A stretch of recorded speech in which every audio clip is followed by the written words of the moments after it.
You are listening to the Novel Writing Podcast, episode 210. I'm your host, Colleen Mitchell. Grab a cup, cozy up, and let's get to writing. This is part two of my conversation with Greg Keogh. Last time we went over the changes to Curios and what's coming down the pipeline. And today we're digging into what their biggest takeaways were from the Author Nation conference in November of 2025 and what's going on in the self-publishing industry right now. So, Greg, welcome back again. Yeah, thank you so much for having me back. Very excited to dig into this. Yes, me too. Yeah. So let's just start off with what were your biggest takeaways from Author Nation?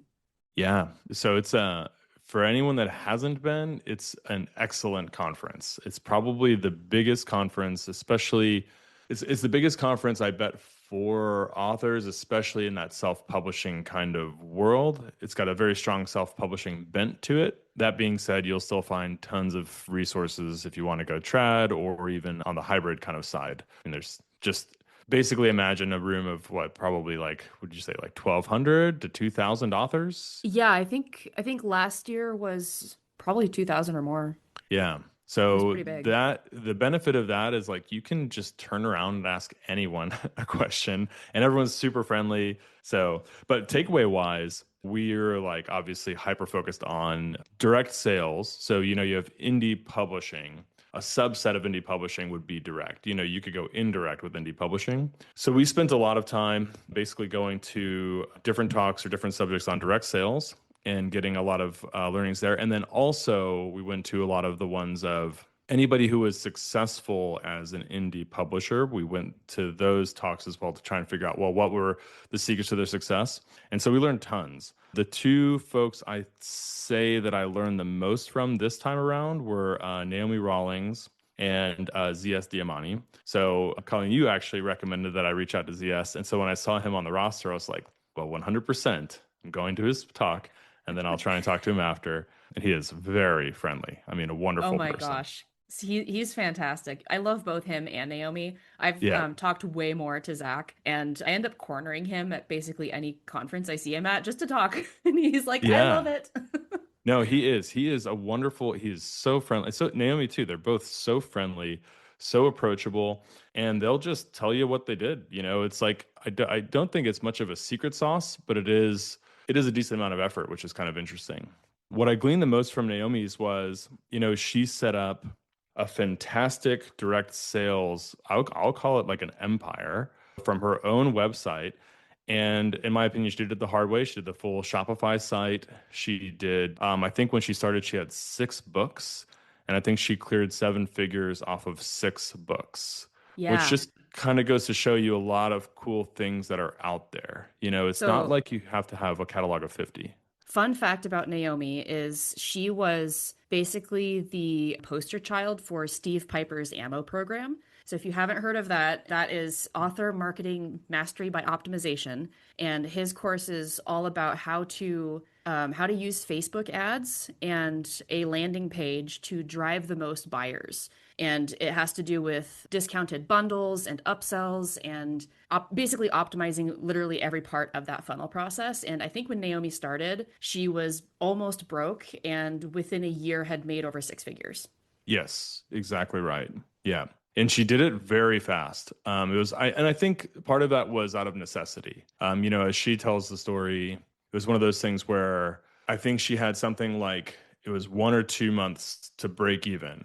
And she did it. I think she did it in like 2 weeks. I think she even says that she's like one of the fastest people to do it. But what I loved about her story was, she obviously has more than 6 books now, but at the time, she was just underserved by Amazon. So she was underserved by Amazon in that she wasn't being showcased in their algorithm. So she writes clean Christian historical romance. And as she tells it, Amazon has a category for that that's very strong, but it's all cowboys. So there is nothing beyond cowboys. And since she didn't write a cowboy book, she basically was being throttled, like not shown well. But what I love about her story is she had faith in her books and she knew she wrote something good and interesting that was better than Cowboys. And so she trusted that. And that's what I love. I love that part. And then on Zach's side, what I learned a lot, I learned like the magic of the reader magnets. So he is like maybe over the top with those. I think he has like 7 for his main series. To be So like fair, Zach is over the top with almost everything, but yes, he has in something the like best seven. way, of course. Yeah, Yeah, of course. exactly. It's always in the Well, best way. It's like most beneficial to the readers, most entertaining and most fun version. Like that's what he optimizes for. So as we're talking right now, yesterday he just finished up his latest Kickstarter for Assassin in the Ale House, and they cleared I think $110,000, something like that. amazing. It's his biggest Kickstarter ever, over 700 backers, and it's blown him away. It was funded in 18 minutes. Wow. Yeah. You'll love that. Yeah. That's he's very motivating to us because there was a couple things that I really like. So his lead magnets were like his talk on that is fantastic. If you ever get a chance to go to that, could not recommend that more. It's not necessarily secret sauce, but he's showing what happens when you do put in the work for that. Because it is a lot of work. He had to write 7 unique stories. He had to write them in a way that is compelling somebody to then continue on and read the main series, which requires purchase. So the stories have to be compelling enough to carry somebody through. And that takes a significant amount of work. If you're thinking, okay, I'm going to put in basically the same amount of work it would take to write another full length novel, you're going to put that same amount of work into something you're going to give away for free to then lead people your way. But it shows that it does work. And that's what I think is really impactful of that is it shows that all the effort that it takes has a very positive outcome. So it's like, well, yes, you're going to put a lot of work and effort in, but the outcome is going to be really strong. And then what I also really loved is I was talking to him after, and he was saying how he had put his EPUB files onto Kindle Unlimited for a time period just to test it out and see. And I think that's also a good idea. Like, my favorite strategy is go direct first, grab everything you can from your existing audience, give them the chance to support you. And then once you've kind of exhausted that, open the doors up for a KU or other platforms where they do have a strong reader base just to see, okay, well, how will my books perform there on these new reader bases?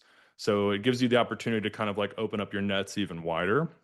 But what I loved about when I was talking to him about that is I loved how he was saying that it didn't really work out that well for him, right?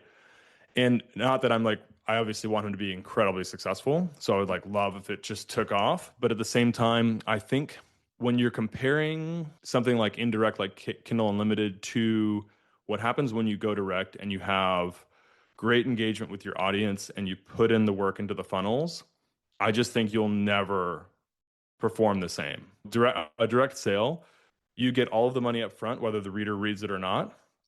On KU, you've got to earn every single page read. They have to actually finish the book for it to be really meaningful. If they drop off or if they get too busy to keep reading, which happens to everybody, then you don't get paid per page read.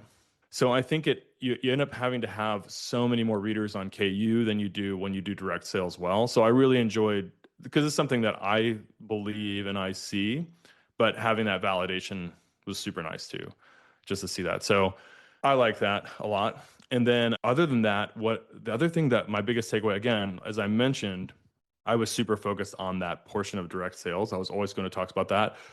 But it definitely seemed from the previous year to this year that A, there are more authors interested in going direct, and B, there's more momentum on the direct side. So it's something that just everybody is kind of waking up to and realizing that well, with the internet, we should be doing this sort of thing. So I like that as well because I see the future of the internet as being direct. I just see that there's almost no, as tools get easier and easier, there's almost no reason to be going indirect, especially first. So I just kind of, that's the writing on the wall that I see for where all content's headed. And then I notice it at Author Nation as well. So something interesting there. And I think as time goes by, as you guys get more exposure and people are realizing that direct is the way to go, then more people are going to be like, oh, I don't actually have to set up an entire website with a store and payment processors because that takes a lot of work and that can be the reason why people don't do it. Oh, for sure. Yeah. Yes. Yeah, I mean that the amount of ZS Diamani, the amount of work that he put in probably was about a year of full time because he did do it with through the Shopify method. Because I mean, I think he started all pre Curios. So same with Naomi and ZS. So both of them, their first comment when I spoke to them, were like, well, where were you 5 years ago? It's like, sorry. I wish I was ready. But so they did it the hard way. And to do it well probably takes about a year, right? Of set up that whole website, set up all of your email flows, test them, have your ABs on both of those, setting up your landing pages, the works. Fortunately, now companies like Curios and a bunch of other ones were working as hard as possible to make that easier, right? To reduce that timeline from being a year to maybe being a couple months. You'll still organize your email nurture flows. You'll still want to build landing pages. You'll still want to set up some Facebook ads and things like that. But fortunately, the heaviest lifts we're trying to alleviate. So I'm hoping that you're right, that we see more and more authors taking the stab at direct and starting out direct. I think it's going to change. I think it's going to change the industry. Once the majority of people start going that way, I think it's going to change the industry very fast. I think it's going to change trad like very dramatically, and then I think it's going to change the indirect models in a way that'll benefit the authors as well. So I think it'll bring companies like Amazon and Spotify to the table where they'll have to pay more. They can't rely on their monopolies. They can't rely on their customer bases. They'll have to incentivize authors correctly to bring their work. Whereas right now, I think that they are thriving off of the fact that there aren't many other options. I'm always sad when I go to an author's website and try to find the buy button and it's like it I goes to know. Amazon. I'm like, oh I know, no. me too. Yes, especially because like these days, I always search for direct first. So I'm just Yeah. like, if you've got it direct, I will buy it from you direct. And if they don't, I'll do whatever. I still read the book. So I'll try to pick the option that still serves them the most. But yeah, that can be tough. So let's talk a little bit about industry changes that are happening right now. One of them is that Amazon has made it possible to unlock DRM. And can you remind us what DRM stands for? Yeah, digital rights management. Okay. And that means that if you have a DRM locked on your Kindle file, that only a Kindle reader can view it, and only the purchaser of that license for that Kindle file can read it on their device. My understanding is that Amazon, I think last year or the year before, went to selling the license to view a file rather than you're not actually owning anything. So what does this mean for readers who are choosing, or for authors who are choosing to take DRM off, which allows readers to download the EPUB or the PDF? When like, are they still buying a license or are they buying the file? Like, what is all of that doing? Yeah, isn't that It's very interesting? confusing. It's very confusing. And then what's funny is like even for you, you're like you've got an engineering background, you're an author in the space. It's like if it's confusing for you, can you imagine what it is on the reader side? It's like they're just like, oh, that's like a very big whipsaw. And even I don't understand all of it, and we're trying to obviously stay fully abreast. But from my understanding, they made a change last year. It was early last year. I think it was like either late January or February, where they stopped the ability for people to transfer their EPUB files, even though they were DRM'd. Like they stopped the ability for those files to move. And I just think they must have gotten immense backlash, and appropriately so. So I can kind of back up a little bit. So DRM, digital rights management, basically what that means is your goal with DRM is to ensure that only a buyer can access the information so that it's not easily shared online. The trouble with DRM is you want to protect the author's work. So you want to make sure that, okay, this is not a file that's going to immediately spread like wildfire across the internet and stop the author from making money or even like abuse their copyright. But at the same time, you want the reader to have complete agency. So you want the reader to be able to own what they've purchased. You want the reader to be able to access it however they want to access it. And that's where things get really tricky, right? You have that like separation of function that's really difficult. It's like, well, on one side, you want to protect the author. On the other side, you want to empower the reader, but not empower every reader, just the one who's purchased it. So that's where things get really tricky. And so I think Amazon switched in last year in I think their goal was to keep people in the Kindle network. So to keep people reading on their Kindle devices, to keep people reading on the Kindle app. And I think that is where they went wrong. They don't necessarily play that nicely with your Kobos, your Nooks, any open source e-readers. And in my opinion, that's where they lost that separation of the function, where it's like, okay, you can still protect the author, but if you allow the reader to read it however they choose, there's not as much of a need for the download. And I think that's where they ended up making a mistake. So my theory is there was intense backlash all last year about this. And it was probably big enough backlash to where they saw change of behavior, which is pretty hard to pull off. So change of behavior would be like, okay, I'm not going to buy on Amazon anymore. I'm going to go buy on Kobo, or I'll go buy on another platform. And then when they see that change of behavior, that's when they really quickly change gears. So they've shifted gears this year. And what they've done is they allow the author or the publisher of the book to choose to have it be DRM'd or not. So basically, if they choose to not be DRM'd, then that gives the reader the ability to download, transfer, do whatever they want with the file. This one, while I love empowering the author with decisions about their own work, it's a little bit everything that Amazon does is suspicious to me. So I'm like, oh, my suspicion here on this one? And my suspicion is that they want to be able to just point at the author or the publisher. They can be like, oh, this author didn't allow that, so that's why you can't download the book. It's not us on Amazon side. It's the author didn't allow you to download, which is like, in my opinion, a little bit fair. An author can allow for an ebook, especially if it's something, like below $8 in cost. Authors should be able to allow that to not necessarily be downloaded and disseminated far and wide across the internet.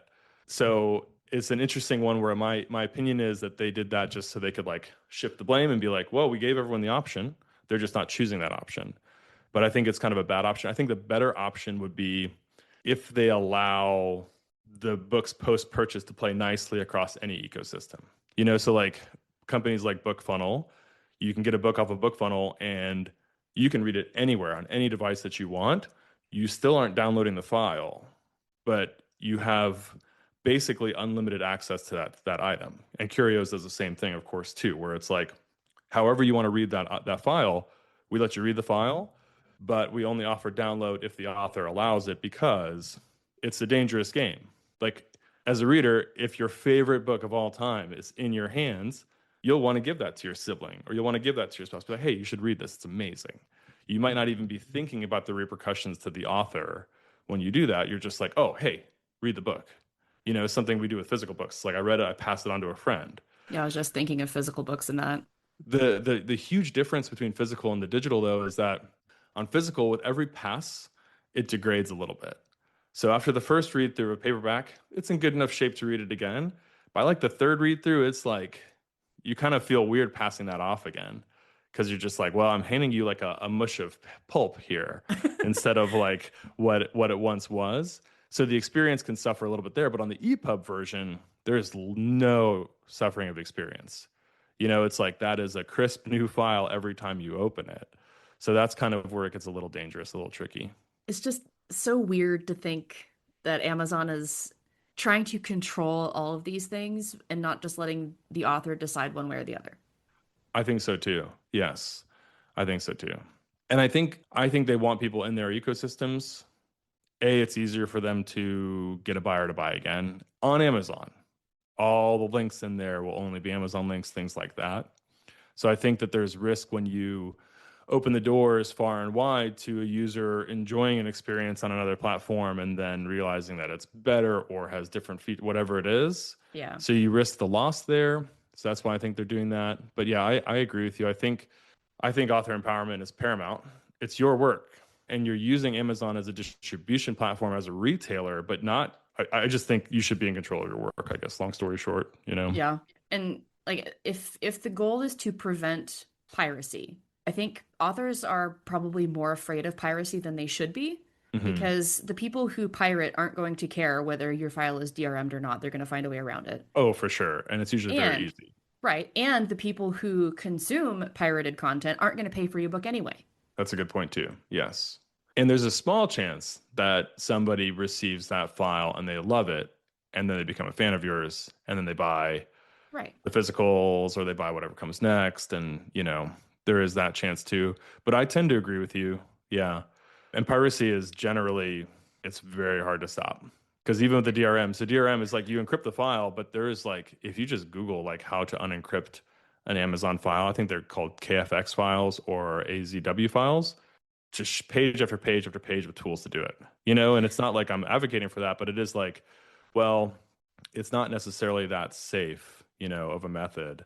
Because anytime you actually deliver the file, then you are at risk of it going up. And even if Um, you're going to be selling direct, you're selling the direct EPUB file, and then that person can do whatever they want with it. exactly. Yeah, exactly. Unless obviously you use a company like BookFunnel or use a company like Curios where you've got the ability for it to go all over without being downloaded. But then Well, again, it can still be BookFunnel ripped, does of let you course. download. BookFunnel, Yeah. yeah, BookFunnel does let you download. Yeah. Oh, but I think the author has the ability to turn that off. I think they can specify not to, if Well, then that I'm not might be mistaken. a so then that would be the author's decision once again. But if they do Exactly. choose to let you download, then you can download. Yeah, exactly. Empowering the author, which is what I Hmm. like. And yeah, the other side of it is on the reader side. I think that's where the backlash. So, something also interesting about Amazon is they pay very close attention when the consumers have problems. When the sellers have problems, they don't really pay attention to it. If the They don't authors are care. raising issue after issue after issue, they're like, thank you for your feedback. We will not take this into account. But when the readers raise issues, then they actually, if enough of them do, they pay attention pretty quickly. And I think that's what happened here. But basically, readers want what we've kind of had before, in my opinion. And it's like when you pay for something, you do want to own it. We can understand, okay, if I'm paying for Netflix, I understand the model. It is just a rental model. It's just like an unlimited rental model. And content can come and content can go, and I'll watch it whenever it is, but I understand that model. But when you ride that line, like Amazon, where you're paying for content as if you're buying the content, but then you're getting a Netflix-like experience on the backside, that's the tough thing. And that's where readers kind of have a problem. So, like ownership of digital as we go to more digital is a pretty important topic. And yeah, I think readers just want to own their work and they want to be able to access it for a long time, which I get. Yeah. It does bother me when stuff goes like if my favorite show goes off Netflix, it's like, oh, well, I wanted to watch it and that's why I have Netflix and now it's gone. It's Great. for us, it's the constant struggle of which network has control over the Stargate franchise Yeah. Yeah, because it exactly. constantly moves. Right now, it's on Amazon Prime. Yeah, exactly. And it's so funny. Yeah. And the most popular stuff does move. Yeah. So then it's like it's pretty frustrating. So yeah, and and it's like it's yeah. I think people want to own their stuff and I don't blame them for it. For listeners who aren't really clear on what it means when Amazon is just giving you the license to view, that means that at any time, Amazon can decide to rescind that license, and the book you are currently reading might just be gone from your Kindle the next day without Yes, any exactly right. explanation. Yes. Yes. And that can happen. I mean, that's happened to me on Amazon with movies that I've bought. I forget which one it was, but then I had to call customer support and it took me like probably an hour, which obviously I didn't know when I started that journey. But then you get your heels dug in and you're like, all right, well, I'm gonna I'm do it. committed now, got to follow Yeah, through. I'm 30 minutes in, sunk cost is full effect. I'm going for it. And they ended up refunding me that. And then I like in the terms and conditions, it said that I had the ability to download anything I purchased. So I said, well, where are my download links for the rest of my movies that I bought? Because I was like, I want to have those. And they were like, oh, we're not sure, but we'll just refund all of your purchases right now. So they refunded all of my, and it wasn't very much. I haven't bought that many. This is like movies mostly for my kids, but I had like, I think I got like, it was probably over $100 refunded in that moment, which was crazy. And I still had access to the movies, but it was, I guess, like their way of just being like, okay, you got me, which was a super weird moment. All Thought that right, was really kids, time strange. for a movie marathon. Let's get all these I out of the know way. exactly. Yeah, I would try it with one now, obviously, Right. before like don't buy a huge. But like, yeah, that was a very weird moment because I was just like, oh, this is really strange. But the terms when I bought it were that like I'm buying the movie I can download and all that, so it's kind of weird. Yeah. Well, I don't want this to turn into a bashing Amazon episode. So, what are some other industry changes that you guys have noticed over the last year? Yeah, I'm noticing that I'm noticing there are really big pushes towards the streaming model. So the model where you're paying like Netflix, right? So as readers, so that's Kindle Unlimited, Kobo Plus, It's where you pay a fixed fee every month and then it's kind of all you can eat, right? So it's you can listen. So Couple Plus is for audiobooks. Is like you can listen to as many audiobooks as you want in the month, and then they basically split up your monthly check and they distribute some of that to the authors. So they just kind of say, okay, you listen to three audiobooks. We'll take, I forget how much they take off the top. They'll take a percentage off the top for themselves, and then they'll split the rest out to the authors. And some platforms do it well. So Kobo does it well. Kobo is generally pretty generous with their payouts to the authors, which is a great thing. There are some platforms that don't do that well. So Spotify is one that I think is not doing it very well right now for audiobooks, especially. But I think the push is that way. So 11 Labs is pushing a platform that way. Kobo, Spotify, Amazon, of course, they just made the change to Audible, where Audible is opening the doors on that all you can eat program. So I think any audiobook on Audible without the authors are not opting in. It's just any book that's on Audible is now open to that program where somebody can just listen to it without using a credit or buying it. They're listening to it on their all you can eat license, and then the author is getting a much smaller check because they're going to be doing it based on per minute, not on per book sort of things. So kind of trouble. I'm seeing a strong push in that direction. And I get why. I think consumers, generally speaking, like that model, or consumers like it when it works out for the consumer. So if you're a heavy audiobook listener, you like those models because it limits how much you're spending. It's not a very beneficial program for authors. Like this is just the music business, and it's something I've talked about tons and tons of times, but it's the music business was like the change in the music business with digitization was catastrophic to musicians. And that's even with musicians having the ability to still monetize outside of digital. So they have their live shows, right? So they've got a way to make money despite making zero from digital. As authors are pushed into that world, it's tough because there's not a huge demand for live readings. Like it's not the same as going to a concert, right? So that's problematic. Authors might be pushed in that direction, being like, oh, look at how many users we have, on a Spotify. Look at how many people are listening on Spotify every day. Everyone's got it on their phone already. And it's like, well, while that's great, you are actively training listeners into this model and you're actively reducing an author's ability to make money. And so I think that's problematic.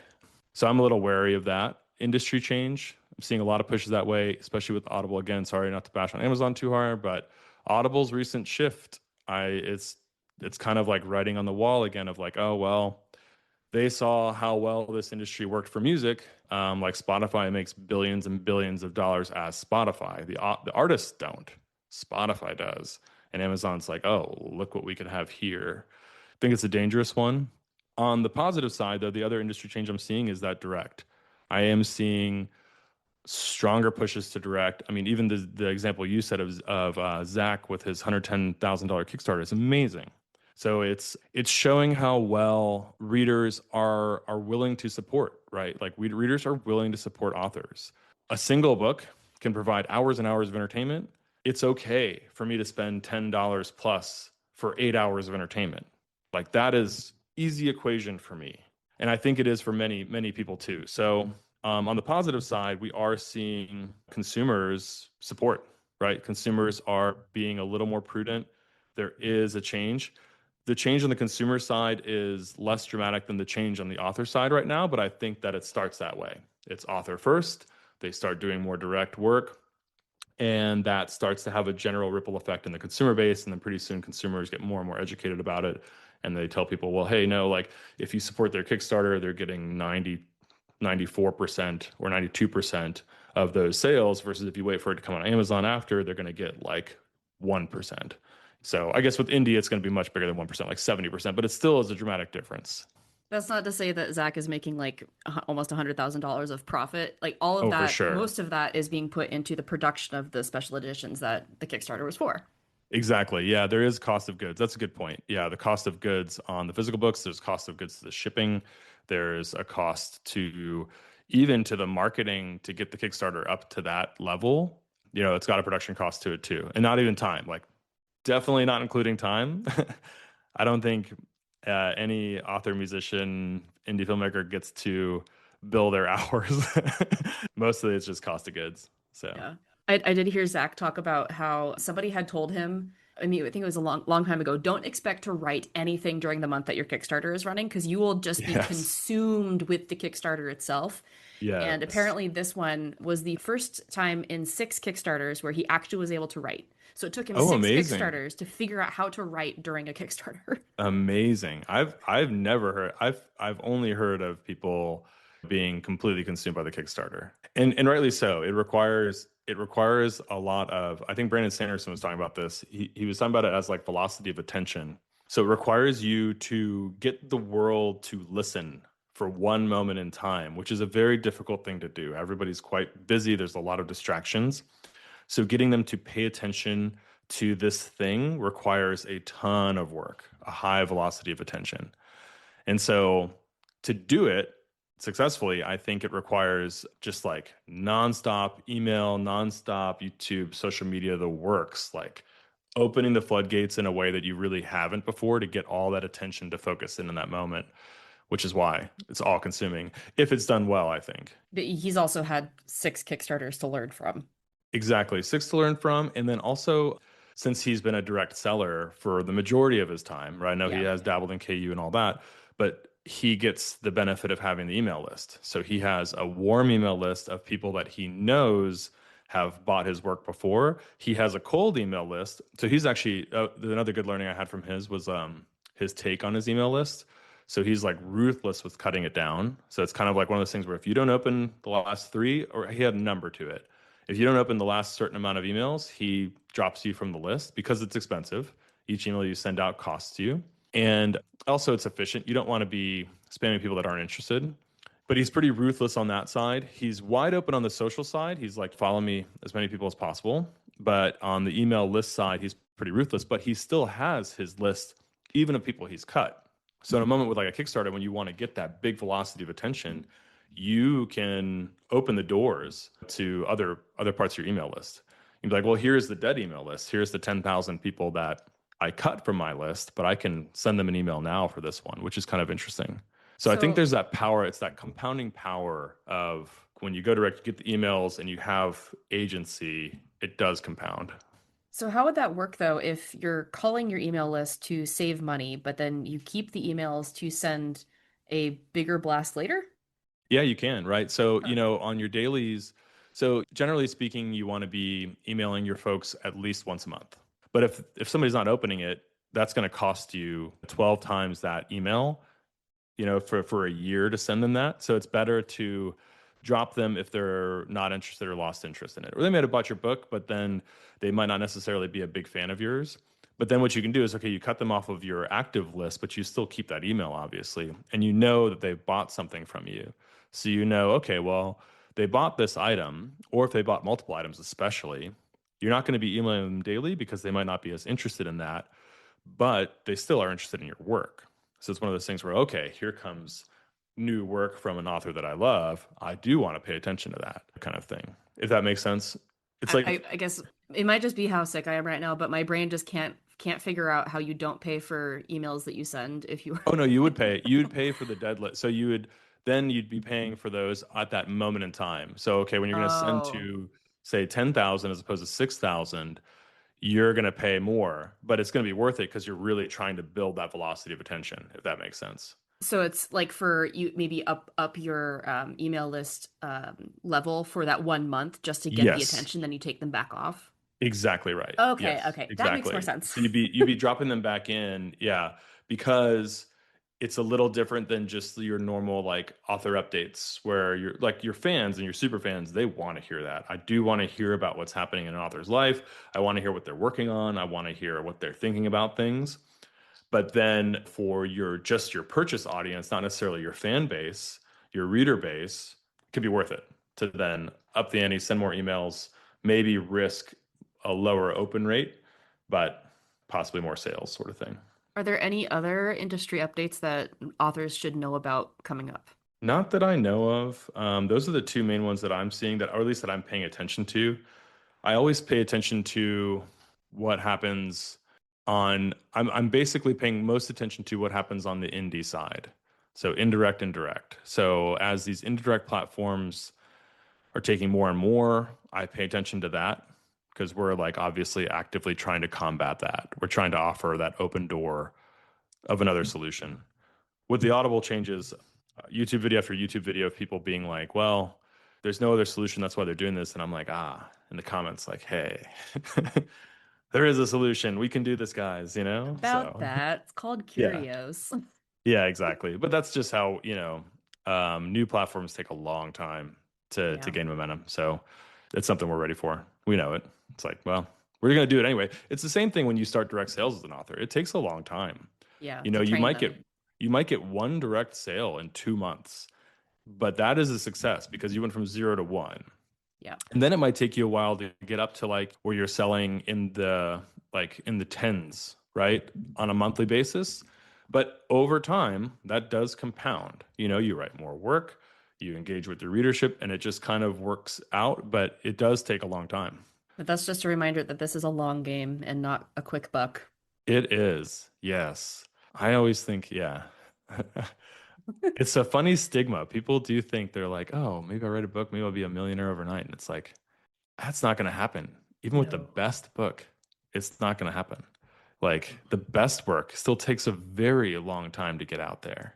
Yeah, just look at J.K. Rowling. Ex 12 as the rejections? Yeah, that's the exact example I was just thinking of. Because I think it was brought up to me like I think the first 3 books were out when I had first heard of it. And then a friend handed me book 2, and I started with book 2, which was a good thing. Because apparently that's the worst one. But for me starting, I was like, oh, this is amazing. Yeah, Chamber of Secrets is my least favorite. That's what everybody says. But since this is my first one, I was like, I love that one. Oh, that's so funny. That's so funny how that works. Yeah. I could see how it'd be like from 1 to 2, you'd be like, what? And then 3, obviously things like really kick up, you know? Yeah. So, but yeah, it's an amazing example. The most successful author of all time, ages and ages before that hit. That's just Yeah. something I think about a lot. Any final thoughts for our listeners? Not that I can think of, but yeah, we're always an open door at Curios. So you can reach out. If you reach out to support, that'll inevitably make its way to me. So our support team, they're very good at handling stuff, but I also am constantly in there looking and seeing. But then anybody can also email me directly, greg@curios.com. And we're an open door in multiple ways. One, we want to be an open door and provide an alternate solution to a lot of what's being offered out there. And then 2, we're an open door as far as feedback goes. So if an author wants to see something or is noticing an industry change that they want a solution to, like reach out. You know, we're always happy to, at the very least, listen very attentively. And then usually what happens is we build that. Just open door over here. We want to, we want to hear from everybody. Well, I hope people take you up on that. I hope so too. Well, it was good chatting with you again. Yeah, great to talk to you as well. Appreciate it. All right, everybody, that is it for today's episode. Thanks for joining us, and remember, the first draft is supposed to be garbage. The Novel Writing Podcast is a production of Colleen Mitchell Writes. For more writing resources, including Curios, Tally Inc. author services, and the 60-day novel writing challenge, check out the links in the description.